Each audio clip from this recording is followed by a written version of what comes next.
முகமது ரசூலுல்லாஹி ஸல்லல்லாஹு அலைஹி வஸல்லம் அவர்களின் அன்பையும் ஷஃபாஅத்தையும் பெறுவதற்காக நாம் எல்லோருக்கும் கௌரவ செய்வானாக.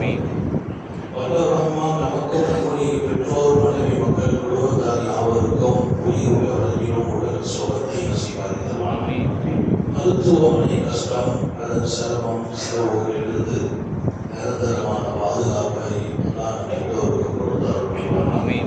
வான பூமியினுடைய ஆபத்துகளை விட்டோம், முசீபத்துகளை விட்டோம், கெட்ட முடிவுகளை விட்டோம், நம்மையும் நம் குடும்பத்தையும் பாதுகாத்தார்கள். அவனுடைய படைப்புகளின் தீங்குகள் அனைத்திலிருந்தோம் நம்மையும் நம் சமூகத்தையும் காத்தருள்வானாக. வல்ல ரஹ்மான் புனிதமான ரமலானை நமக்கு தந்திருக்கிறார். ரமலானின் ஒவ்வொரு நிமிடமும் ரொம்ப விசேஷமான நிமிடங்கள். ஒவ்வொரு நேரமும் அவன் திருப்திப்படுகிற நேரங்கள். நான் கொஞ்ச நேரம் படுத்தா கூட அப்பா சந்தோஷப்படுறோம். நீங்க கிடைக்கும் வேலை பார்க்கல, பிராண ஊதல, கொஞ்ச நேரம் படுக்கிறேன் நோன்பாளியாக. நான் நோன்பாளியாக படுத்ததால் என் ரப்புக்கும் அங்கே சந்தோஷம். தூங்கட்டும் நோன்பாளி. ஒரு நோன்பாளியின் தூக்கமும் வணக்கம். ஒரு நோன்பாளியின் தூக்கமும் வணக்கம். நாம் எங்கே போகிறோம், எவ்வளவு சேர்க்கிறோம், எவ்வளவு உயர்கிறோம். எனவே ரமலானில் நம்முடைய செயல்கள் எல்லாம் ஒன்றுக்கு பன்மடங்காக பதிவு செய்யப்படுகிறது. அதிலும் ரொம்ப விசேஷமான நாட்களை நோக்கி பயணிக்கிறோம். ஒரு பகுதியை முடித்தோம், கிட்டத்தட்ட இன்னும் ஒரு பகுதி இருக்கிறது. மொத்தம் 3 பகுதி. இங்கே நாம் 1.5 பகுதிக்கு வந்துட்டோம். 15 பிரிச்சோம்னா முடிஞ்சது. இன்னும் ஒரு வாரம், அடுத்த வாரம் ஏத்திகாப்பு துவக்கம், அடுத்த வாரம் ஏத்திகாப்பு துவக்கம். நான் எல்லோருக்கும் சொல்கிறேன், எல்லாருமே ஈர்த்து வையுங்க. நான் 10 நாள் இருப்பேன். அது ஒரு பெரிய கஷ்டம் அல்ல, அது ஒரு சாதனை. அது இறைவன் கொடுத்த வெகுமதி. உத்தம நபிகள் ஸல்லல்லாஹு அலைஹி வஸல்லம் தன் ஹயாத்து மொத்தத்திலும் 10 நாள் ஏத்திகாப்பு தான். கடைசி வருடம் 20 நாள் இருக்கிறாங்க ஸல்லல்லாஹு அலைஹி வஸல்லம். ஹயாத்து வரைக்கும் நபி விடாத ஒரு வணக்கம் ஏத்திகாப்பு. 10 நாள். அது ஒரு பெரிய சிரமமாக நினைத்தான் சிரமம். உள்ள வந்தால் ஒவ்வொரு வருடமும் வரணும்னு நபி. உள்ள வந்துட்டா பள்ளிவாசல் சூழல், குர்ஆன் ஓதுகிறோம், தூங்குவோம், திக்ர் செய்வோம், அமல் செய்வோம். இங்கே நமது நிர்வாகம், நமது ஜமாத் பொறுப்பாளர்கள் ஏத்திகாப்பில் இருக்கிறவங்களுக்கு வேலையை கொடுக்கிறது இல்லை. அவங்க வீட்டிலிருந்து உணவு கொண்டு வர வேண்டிய தேவைகள் இல்லை. அவர்களுக்கான உணவுகள், அவர்களுக்கான இஃப்தார்கள், அவர்களுக்கான சஹர், இன்னொரு பக்கம் அவர்கள் இடையிலே குளிக்க வேண்டிய தேநீர்கள் உட்பட இங்கே பொறுப்புகளாக சந்தோஷமாக செய்யக்கூடிய மக்கள் உருவாகி இருக்கிறார்கள். எந்த வீட்டில இருந்து சாப்பாடு கொண்டு வர இல்லை, அந்த விவகாரம்லாம் இல்லை. ஏத்திகாப்பு இருக்கிறவங்க நம்ம ஊருக்காரங்க மட்டும் இல்லை, சென்னையில் இருந்து வருகிறார்கள், ஆரணியில் இருந்து வருகிறார்கள், தஞ்சையில் இருந்து வருகிறார்கள், திருச்சியில் இருந்து வருகிறார்கள், தமிழகம் முழுக்க இருந்து இங்கே ஏத்திகாப்பு இருக்க வருகிறார்கள். நம்மிடத்தில் வையத்தான் ஒழியுங்கள். நாம் கட்டுப்பாடு வைத்தோம், குறிப்பிட்ட அளவுக்கு தான் வர வேண்டும் என்று. நிறைய பேர் ஒரு ஊர்ல 10 பேர் சொல்லுவாங்க, 5 பேர் வந்தா போதும், பாக்கி 5 பேர் அங்கே இருங்க. எங்க அவர்களை நாம் கட்டுப்படுத்தினோம். ஏன்? நம்ம ஊர் மக்கள் இங்கே நிறைய இருப்பதா. எனவே நல்ல வாய்ப்பு இது. நீங்கள் திட்டமிடுங்கள். எனவேதான் அடுத்த வாரம் சொல்வதை இப்போதே சொல்கிறேன். தயாராகுங்கள். மனதளவில் 50 நாள் இருக்கணும். பெரிய பாக்கியம். அல்லாஹ் உங்களை தேர்ந்தெடுக்கிறார். நம்ம ஊருக்கு கிடைச்ச பாக்கியம் நம்முடைய பள்ளிவாசல். இங்கே 3 பேர் ஏத்திகாப்பு இருக்கிறார்கள் என்றால் இந்த ஊர் மாத்திரம் அல்ல, இதை சுற்றிய பகுதியெல்லாம் பாதுகாக்கப்படுகிறது. ஒளிமயமான சூழல் அங்கே உருவாகிறது. வல்ல நபி ஸல்லல்லாஹு அலைஹி வஸல்லம் தன் தோழர்களின் பெரிய ஜமாத்தை ஏத்திகாப்பில் அமர்த்தி அழகு பார்க்கிறார்கள். அதனால நான் வாலிபனாக இருக்கலாம். இன்னொரு விஷயம், உலக அளவில் அல்லாஹ் கண்ணியப்படுத்துறான். ஏத்திகாப்பில் இருக்கிற நிறைய இளைஞர்கள் இப்ப வெளிநாட்டில் இருக்கிறார்கள். நடந்து கொண்டு இருக்கு. அவங்க சொல்லுவாங்க, ஏத்திகாப்பு வந்தோம், அல்லாஹ்வுக்காக வந்தோம், மனசுல ஒரு ஆசை, வெளிநாட்டு வாய்ப்பு தப்பி போயிட்டு இருக்கு, கிடைக்கணும் என்று சொன்ன பிள்ளைகள் இன்றைக்கு பல பேர் ஏத்திகாப்பை நிறைவு செய்துவிட்டு அவர்கள் வெளிநாடுகளில் பணியாற்றி கொண்டிருக்கிறார்கள். என்ன நாட்டம் இருக்குமோ அதையும் அல்லாஹ் கொடுக்கிறார். அது எஸ்தா கிடைக்கிறது. ஆனால் நாட்டம், விருப்பம் அது பூர்த்தி செய்யப்படுகிறது. எந்த ஒன்றும் நீங்க நஷ்டமாக்குவதில்லை.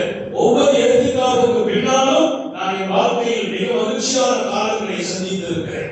ஒவ்வொரு ஏத்திகாப்புக்கு பின்னாலும் வாழ்க்கையில் மிக மகிழ்ச்சியான காலங்களை சந்தித்திருக்கிறேன். இருக்கிறேன். ஏன் அந்த ஏத்திக்கால் நம்மை மிகப்பெரிய இறை நெருக்கத்தை நோக்கி நகர்த்திக் கொண்டே இருக்கும். வீணான பேச்சு இருக்காது, தேவையில்லாத செயல்கள் இருக்காது, அசைவுகள் கூட குறையும். நோயாளியா ரத்தம் விசாரிக்க கூட நம்ம போக கூடாது.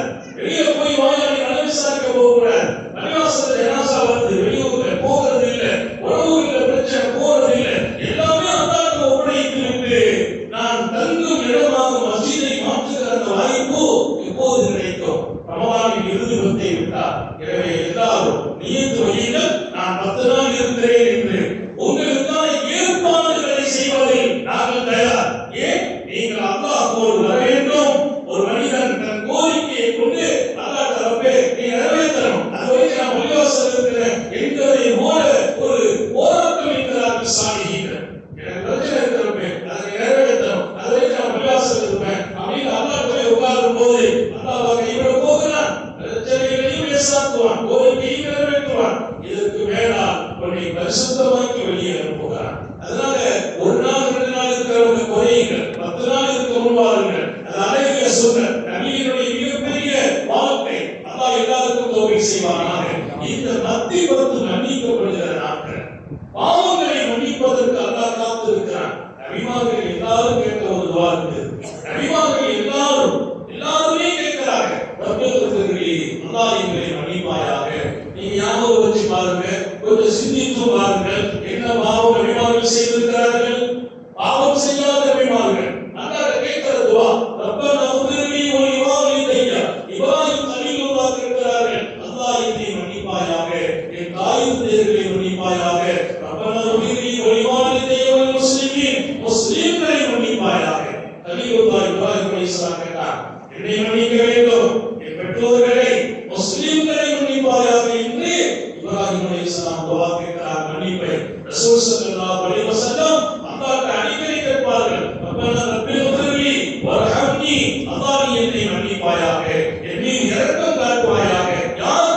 முன்பாவங்களும் பின்பாவங்களும் மன்னிக்கப்பட்ட முத்தமனிதர்கள் என்னை மன்னிப்பாயாக என்று கேட்கிறார்கள். அன்னை ஆயிஷா ரலியல்லாஹு அன்ஹா அவர்களை நபி பெருமானார் ஸல்லல்லாஹு அலைஹி வஸல்லம் ஆயிஷா சொன்னாங்க, யா ரசூலல்லாஹ் எனக்காக ஒரு விசேஷமான துஆ சொல்லுங்கள், எனக்கு ஒரு துஆ செய்யுங்கள் என்கிற போது பெருமானார் சொன்னாங்க, யா ஆயிஷா, அல்லாஹ்வே ஆயிஷாவை அவர்களின் முன்பாவத்தை பின்பாவத்தை பெருமானார் கேட்கிறார். அவர்களின் ரகசியத்தை பரகசியத்தை, முந்திவிட்டதை பிந்திவிட்டதை, ரகசியத்தை பரகசியத்தை எப்படியெல்லாம் நடந்திருக்கும் அனைத்தையும் நீ மன்னிப்பாயாக என்று கேட்டபோது ஆயிஷா மகிழ்ச்சியில் அப்படியே ரசூலுக்கு முன்னால் இருந்து சந்தோஷத்தை வெளிப்படுத்தினார். எத்தனை பெரிய துஆ! மா கத்தம் வமா அகர். பெருமானார் கேட்கிறார், முந்தியதும் பிந்தியதும், எது ரகசியமோ அதுவும் எது பரகசியமோ அதுவும். இது ரகசியமாகும்ங்கிறது அல்லாஹ்வுக்கு தெரியும். எல்லாத்தையும் மன்னிக்கணும் கேட்டார். ஆயிஷா சந்தோஷத்தை உச்சத்துக்கு போனாங்க. பெருமானார் கேட்டாங்க, என்னமா ஆயிஷா, ரொம்ப மகிழ்ச்சியான துஆ எனக்காக தாங்கள் கேட்கிறீர்கள். ஆயிஷா கொண்டு தெரியுமா, இதே துஆவை என் உம்மத்துக்காக நான் கேட்கிறேன். என் உம்மத்துக்காக தினமும் கேட்கிறேன். என் சமூகம் செய்யும் முன்பாவங்களை, ரகசியமான பாவங்களை, பகிரங்கமான பாவங்களை அல்லாஹ் நீ மன்னிப்பாயாக என்று நான் என் சமூகத்துக்காக கேட்கிறேன். எங்கே நபிகள் நாயகம், நாம் எங்கே இருக்கிறோம்? அவர்களோடு நமது அன்பு இன்னும் அதிகமாக வேண்டுமா இல்லையா? நேசத்தை அதிகமாக்க வேண்டுமா இல்லையா? சலவாத்துக்களை அதிகமாக ஆக்க வேண்டுமா இல்லையா? நமக்காக நித்தமும் நமது எல்லா பாவங்களும் மன்னிக்க ரசூல் துஆ செய்றாங்க. நபிமார்கள் எல்லாம் கேட்ட துஆ. ஹஜ்ரத் மூஸா அலைஹிஸ்ஸலாம் கேட்கிறாங்க, யா அல்லாஹ் நீ என்னை மன்னித்து விடு. இப்படி நபிமார்களுடைய ஒரு பட்டியலை எடுத்தால் ஹஜ்ரத் ஆதம் நபியிலிருந்து ரப்பனா உஃபிர்லி வ லிவாலிதைய ஆதம் அலைஹிஸ்ஸலாம் கேட்டாங்க, அல்லாஹ்வே பாவங்களை நீ மன்னிக்க வேண்டும். வலில்லா தஃபிர்லி, அவங்க சொன்னாங்க, நீ மன்னிக்கவில்லை என்றால் ரப்பனா வலன்னா அன்ஃபுஸனா வலில்லம் தஃபிர் லனா வ தர்ஹம்னா லனகுன மினல் காசிரீன். என் மீது மன்னிக்காவிட்டால், இரக்கம் காட்டாவிட்டால் நான் உறுதியாக நஷ்டப்படுவேன். ஆதம் அலைஹிஸ்ஸலாம் கற்றுக் கொடுத்த துஆ. நாங்கள் அவர்களுக்கு அநீதி செய்து விட்டோம், நாங்கள் எங்கள் நஃப்ஸுக்கு அநீதி செய்கிறோம், நமக்கே தெரியாது. நிறைய அநீதி செய்துட்டே இருப்போம், நிறைய கடமைகளை மீறுவோம், நிறைய கடமைகளை சரியா செய்யாமல் இருப்போம். நம்ம கற்பனையில் பாவங்கள் எல்லாம் செலுத்தி வச்சிருக்க இல்லை. ஒவ்வொரு நாளும் ஏதாவது ஒரு பாவம் நடந்துகிட்டே இருக்கு.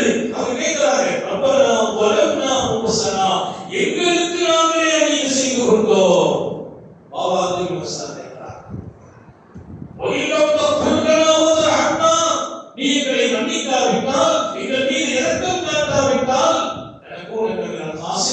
சந்தேகமில்லை, நாங்கள் நஷ்டவாதிகள் தான். நாங்கள் நஷ்டவாதிங்கிறத ஆகவே சிலர் எப்ப சொல்றாங்க, நீ மன்னிக்கணும். அல்லாஹ்வின் மன்னிப்பு விசேஷமானது. இந்த நாட்கள் நாம் மன்னிக்கிற நாட்கள். நபிமார்களை எல்லாம் கேட்க வைத்த துஆ. ஹஜ்ரத் லுக்மானுல் ஹக்கீம் தன் மகனுக்கு சொன்னார், யா புனை, என் அன்பு மகனே, அவ்விது லிசானக பில் அஸ்தக்ஃபிருல்லாஹ், அவ்விது லிசானக பி ரப்பில், உன்னுடைய நாவை அல்லாஹ்வை மன்னிக்க வேண்டும் என்று சொல்லியே பழக்கப்படுத்துவாராக. லுக்மானுல் ஹக்கீம் தன் மகனுக்கு கற்றுக் கொடுக்கிறாங்க, மகனே, எல்லா நேரத்திலும் என் பாவத்தை மன்னிப்பாயாக, என் பாவத்தை மன்னிப்பாய். தொழுகை உள்ள எத்தனை தடவை பெருமானார் ஸல்லல்லாஹு தக்பீர் கட்டவுடனே கேக்குறாங்க, அல்லாஹ் நீ என்ன மன்னிச்சிரணும் கேக்குறாங்க. அதே தொழுகையில சுஜூதுக்கு போயிட்டு மத்தி இருக்குல, ரப்பில் பிர்லி வர்ஹம்னி வஜ்புர்னி வர்ஸுக்னி வஹ்தினி வஆஃபினி வஅஃபுன்னி, இங்க வரணும் மத்தி இருக்கும். முதல் சஜ்தா முடிச்சிட்டு மத்தியில உட்கார்றவங்க அவர் சுபோதனங்களே, ரப்பில் பிர்லி நீ என்னை மன்னிப்பாயாக. எப்படிப்பட்ட இடத்துல கேட்கிறாங்க, ரெண்டு சுஜூதுக்கும் இடையே உட்கார்ந்து சொல்கிறார், ரப்பில் பிர்லி வர்ஹம்னி, என் மீது இரக்கம் காட்டு ரப்பே, வஜ்புர்னி வர்ஸுக்னி வஹ்தினி வஆஃபினி வஅஃபுன்னி, என் பாவத்தை மன்னிக்க வேண்டும், எனக்கு ரிஸ்க் அளிக்க வேண்டும், என்னுடைய உடலை ஆரோக்கியமாக்கி தர வேண்டும், எனக்கு யாராலும் தீங்கு வராமல் நீ தடுக்க வேண்டும். எத்தனை பேர் ஓதுறீங்க எனக்கு தெரியல, எத்தனை பேருக்கு மனப்பாடம் என்றும் தெரியவில்லை. ஆனால் ஒரு உயிரோட்டமான துஆ. சுஜூதுக்கும் இரண்டாவது சுஜூதுக்கும் மத்தியில் உட்கார்ந்து கொண்டு எதிரிகளின் தீங்கில் இருந்து என்னை காப்பாற்று, ஹயாத் வரைக்கும் உடல் ஆரோக்கியத்தை கொடு, என் வாழ்க்கையில் தப்பில்லா ரிசுத்தை கொடு, எனக்கு மன்னிப்பை கொடு அல்லாஹ் என்று கேட்கிறார்கள். உன்னுடைய இரக்கம் என் மீது இருக்க வேண்டும் என்று கேட்கிறார்கள். இங்கு தொழுகை உள்ளேயும் ரசூல் கற்றுக் கொடுத்த ஒரு அற்புதமான வாழ்க்கைதான் பாவ மன்னிப்பு தேடுகிற வாழ்க்கை. தூபு இலல்லாஹி தௌபத்தன் நஸூஹா, விஸ்வாசிகளே, அல்லாஹ் கூப்பிடுகிறான், யா அய்யுஹல்லதீன ஆமனூ, விஸ்வாசிகளே, தூபு இலல்லாஹி தௌபத்தன் நஸூஹா, அல்லாஹ்விடத்தில் பரிசுத்தமான தௌபா செய்யுங்கள். நான் விட்டுவிட்டேன் பாவத்தை, இனி மீண்டும் பாவத்திற்கு வர மாட்டேன். தௌபான்னா என்ன? உங்களுக்கு திரும்புறேன்னு அர்த்தம். திரும்புறேன்னா என்ன? இனி தப்பு செய்ய போக மாட்டேன். அந்த மன உறுதி. எத்தனையோ விஷயத்துல வைராக்கியமா இருக்கிறோம், எத்தனையோ விஷயத்துல. அன்னைக்கு ஒருவர் நான் திரும்ப என் கூட இருந்து சாப்பிட்டேன். அவருக்கு நான் கொஞ்சம் சொன்னேன், நல்ல பொருள் கொஞ்சம் சாப்பிடுங்க, அது கட்டுப்பாடா இருக்கிறது இல்லை.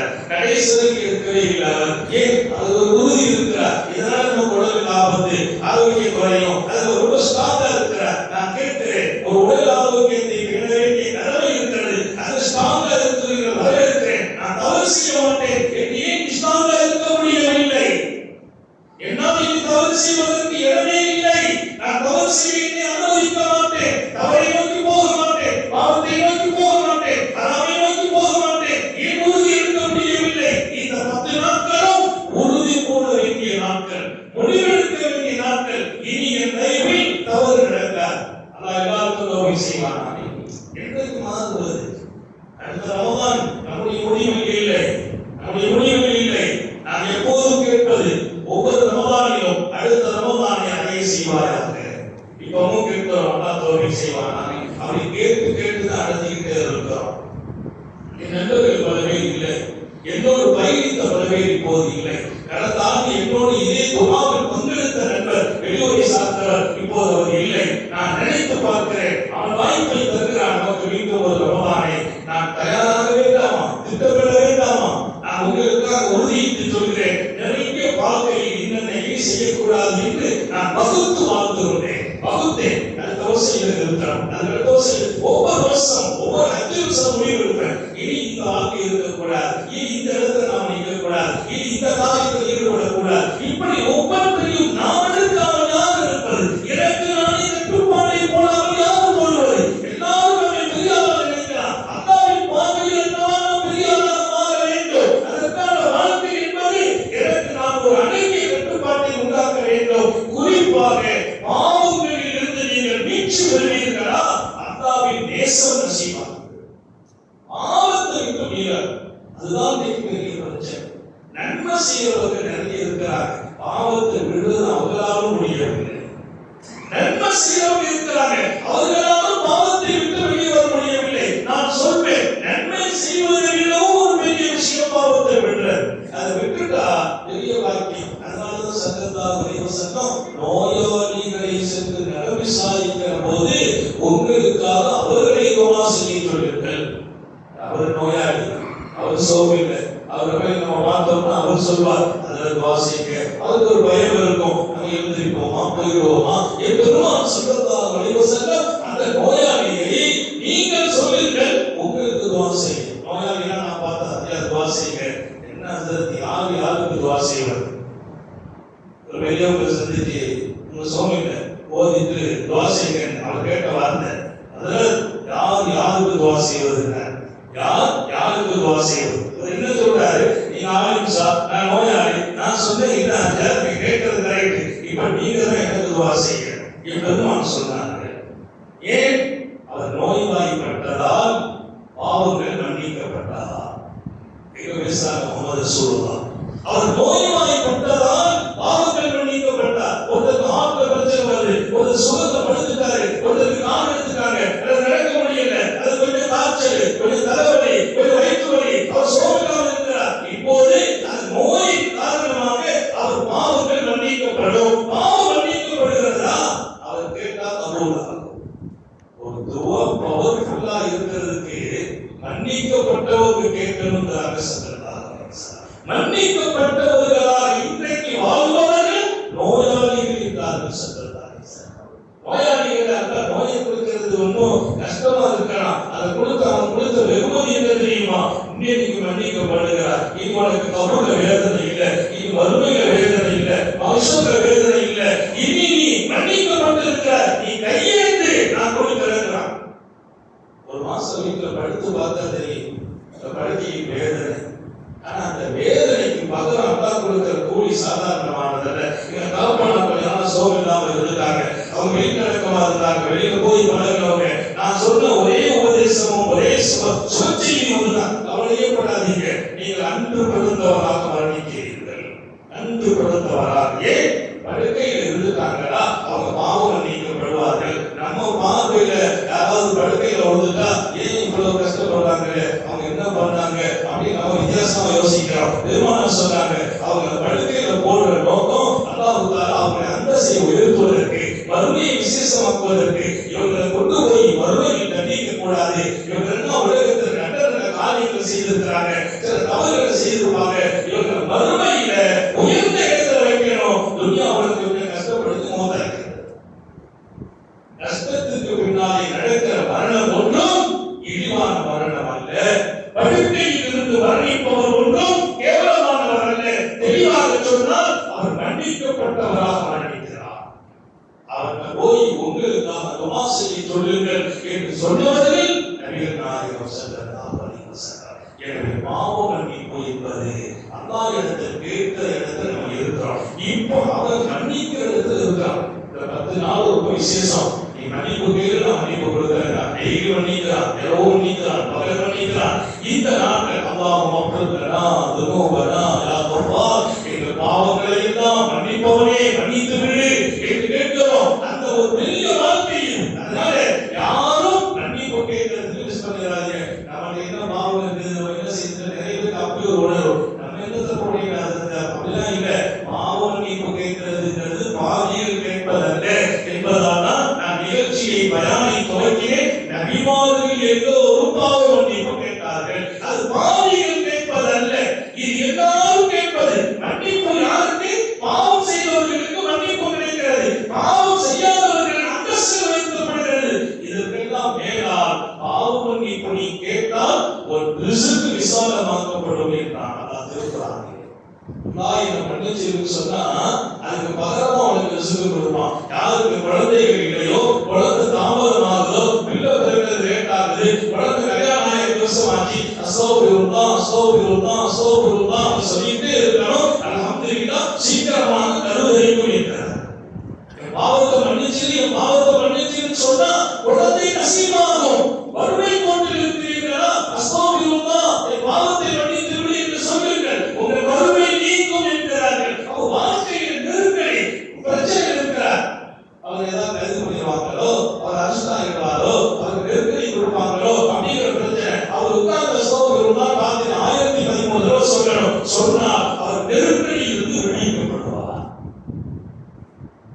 அரசு கூட அதற்கு சாதகமாக அமையும். 1013 தடவை அஸ்தக்ஃபிருல்லாஹ் அஸ்தக்ஃபிருல்லாஹ் அஸ்தக்ஃபிருல்லாஹ் ஓதுவாரா, அவர் மிகப்பெரிய நெருக்கடி அவருக்கு இருக்கிறது. இதை ஓதுனா நெருக்கடி வெளியே பண்ணிடுவாங்க. பாவமன்னிப்பு என்பது என் தலைவலியை தீர்மானிக்கிறது என்பதை அழகாக புரிந்து கொள்ளுங்கள். அப்படிப்பட்ட உயர்ந்த இந்த நாட்களை கருணை உள்ள ரப்போ நம்மை மன்னிப்பானா. நம்மை விட்டு வெளி பெற்ற பாக்கியமான நமது தாயிரத்தைகள், நமது குடும்பம், பெற்றோர்கள், நமது மூதாதையர்கள், பாட்டிமார்கள், நமது நன்னாக்கள், யாரெல்லாம் நம்மை விட்டு மரணித்து மன்னரில் இருக்கிறார்களோ அவங்க ரொம்ப மன்னிப்புக்கு தேவையுடையவர்கள். அல்லாஹ் இந்த மனிதசு தரத்தால் அவர்கள் எல்லோரின் பாவங்களையும் மன்னிப்பானாக, நம்முடைய பிள்ளைகளை மன்னிப்பானாக, நம்முடைய உறவுகளை மன்னிப்பானாக, நமது மனைவியை மன்னிப்பானாக, நமது உடன் தொடர்புகளை மன்னிப்பானாக, பேர் பேத்திகளை மன்னிப்பானாக. மன்னிக்கலாம் என்ற பெயரால் அவர் அந்தஸ்து உயர்த்தி வளமான வாழ்க்கையை கொடுக்கிறார். என் பேரன் என்ன பாவம் செய்திருக்கிறான், என் பேரனுக்கு நான் மன்னிப்பு கேட்டால் அவர் பலமான வாழ்க்கையை வாழ்வதற்கு அல்ல வாய்ப்பை வழங்குகிறார். மன்னிப்பு என்பதற்கு ஆழமான பொருள் அல்லாஹ் எல்லாருக்கும் செய்வாராக. தயாத்தில் வர்க்க செய்வாராக, சுகத்தில் வர்க்க செய்வாராக, எழு மூச்சும் எழு பேச்சும் அவன் சிந்தனையாக்குவாராக, ஓடு உணர்த்தம் அவன் அன்புகளுக்கு ஓட வைப்பாராக. நோய்கள் இல்லாமல் உடல் ஆரோக்கியத்தோடு மன நிறைவோடு இன்பத்தோடு அல்லாஹ்வை வணங்கி வழிபட்டு வாழும் நசீபையும் பாக்கியத்தையும் எல்லாம் வல்ல அல்லாஹ் உங்களுக்கும் எனக்கும் நம்மை ஈன்றெடுத்த தாயிரத்தையர்களுக்கும் நமது மனைவி மக்கள் உற்றார் உறவினர் யாவருக்கும் கொடுத்தருள் புரிவாராக. உயிரினும் மேலான கண்மணி காத்தமும் நபியின் சர்தாரி ஆலம் சுந்தர் நபிகள் ஸல்லல்லாஹு அலைஹி வஸல்லம் அவர்களை கனவிலும் நனவிலும் கண்டு கிடைக்கும் பெரும் பாக்கியத்தை அல்லாஹ் நம் எல்லோருக்கும் கொடுத்தருள் புரிவாராக.